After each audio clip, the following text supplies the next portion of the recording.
Internet! Hello, you lovelies! Let's talk all about those final 2 episodes of Spider-Noir. This is going to be spoilers for episodes 7 and 8. We got all 8 episodes out in one day, so please have seen the entire season before watching this video. Okay, last warning. So Spider-Noir did something incredible in that it shifted between so many different types of structures. The first act, to me, felt very much like world building and truly leaning into being a noir, doing a lot of classic tropes that then stayed throughout. But that first act really felt like it was an 80-20 split between noir and pulp and really building out everything on the more noir side of Spider-Noir. The second act then went into this great monster creature feature body horror element, which is very much of the time, but it was able to grow from establishing a foundation in that first act, those first 3 episodes. So 4, 5, and 6 definitely felt much more like the time period and using Spider-Man characters within that time period and playing around with like alternate universe stuff. The third act then built from there with the groundwork of 1 through 6, 7, and 8 got to be all of that with Spider-Man stuff. This 7 and 8 felt the most Spider-Man that I ever expected to get on TV in live action. I never thought we'd be able to afford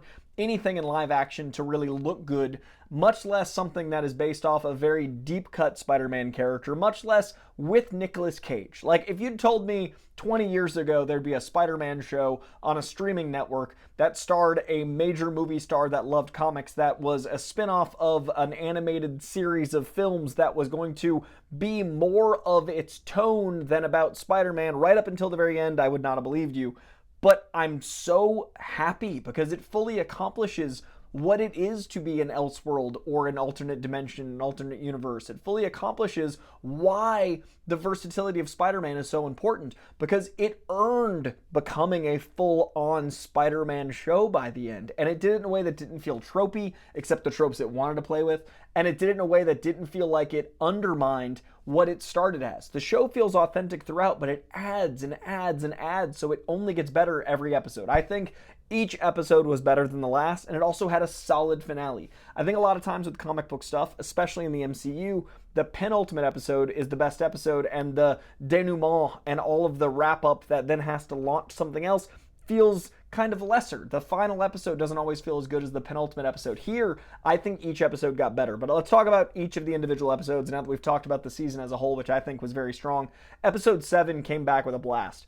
I love that after our little mission through body horror and mission through like the monster of the week feel of like 30s movies, we come back to Ben Reilly after being all cut up. He's in a bar, and that whole bar setup allowed for some beautiful Nick Cage. Like, this show was made not just to accentuate the noir and pulp elements, but to accentuate all of the Cageisms. This was a show clearly written for Nick Cage, and I love his drunken, just falling deeper. We get some half-mask Spider-Man stuff that starts to set up how Spidey-ish this episode's going to be. We get some beautiful drunk Nick Cage acting. We get all of these stakes that feel very real, and you generally feel for the schlubby Ben Reilly / Peter Parker, which was a beautiful way to have legal stuff with him actually being able to drink, because Peter Parker can't drink. But all of that serves the narrative. He's not, you know, a well-to-do guy. He's usually losing. Spider-Man always gets his butt kicked. It's the Parker luck, but especially Spider-Noir, especially of this time. So I really love the down on your luck bar stuff. I really liked that fight. I love his relationship with Robbie. I love the morals of him not taking the antidote and how everyone knows he's a really good guy, but he doesn't believe it. All of that really worked for me. But what I really loved about the episode was that then turned into a full-on video game / straight from the comics fight with Spider-Man and Tombstone, but authentically to that time. If you look at the production of the show, it's insane. We've got like Model T cars, we've got crates, we've got the most beautiful aesthetic, and then we get like video game fights, throwing crates, using the rafters, jumping from car to car. All of that is so unique, and it's still so Spider-Man. This episode, the 7th episode, was like a full-on Spider-Man episode, and again, I never thought we'd see that on TV. I was so impressed. I love the heart behind saving Tombstone. I love the relationship with Robbie and Lonnie. I love how everything went down. All of that really worked for me, and we keep growing out the supporting cast. How much we love Robbie, how much we love Janet, how much we care about that little kid. All of this just making the whole world work, and some great Brendan Gleeson monologues, some great moments with him and Kat. Like, the opening with him, before we even get to Ben, is so strong because you get an actual sense of his villainous through line, and it's believable. I believe and love that he likes the fight itself. It's not about winning, it's about the fight, and I love that. That tying into his Irish sensibilities, where he came from, a little peek inside what he survived, all of that, that hunger, the fight itself was a really beautiful villainous monologue that actually gives us an insight into him that feels like it applies to the whole series for his character. Like, you believe his arc. And I especially love that because the character of Silvermane in the comic books is striving for immortality. And then in the next episode, episode 8, we'll talk about right now, is he's got this incredible layer of all these artifacts. I really thought we might get the tablet that grants him immortality in that episode. I really thought, and maybe we do, he's pretty dead, but I really thought we were going to get that Silvermane, but that ties into that hunger and that drive for power, but also enjoying the fight. Episode 8 is some of the most Spidey stuff I ever thought we'd see on screen. On TV, didn't think it would happen, but now that it has, I have so much hope for more like this. A full-on supervillain fight with Sandman and Megawatt. Now, I've said it before, I think Megawatt was because they couldn't get the rights to Electro because of how messy the Sony versus Marvel versus airing this on Amazon. The rights with these characters are tricky. So even though he had Eels and all the Electro origins, he was canonically Megawatt, a character that's only appeared in one issue of Spider-Man. I believe it's Spider-Man Unlimited #3. And Megawatt fighting Sandman, fighting Spider-Man is like TV Sinister 6 crazy. Like, I cannot believe it. And as these characters evolve into their final selves, Spider-Man embracing that he is Spider-Man. Electro, Megawatt just being that Shakespearean version of himself and being a star and being proud, like him throwing off the shackles of the Silvermane entity, and then Sandman fully becoming Sandman. All of this as a final fight that is so earned because of the play that came before it. Now, I do reactions to this at Real Rejects. You can watch my reaction in real time. But Greg brought up a really good point. Another trope of the noir, and if you look at like 12 Angry Men and certain other films of the time, is, you didn't have a lot of versatility with cameras, so it's a single setting a lot of the time, so things feel like a play. I love the play we got in Brendan Gleeson's lair. I love Silvermane's lair and all the characters coming in. I loved Robbie Robertson impersonating Spider-Noir. I thought that was hilarious.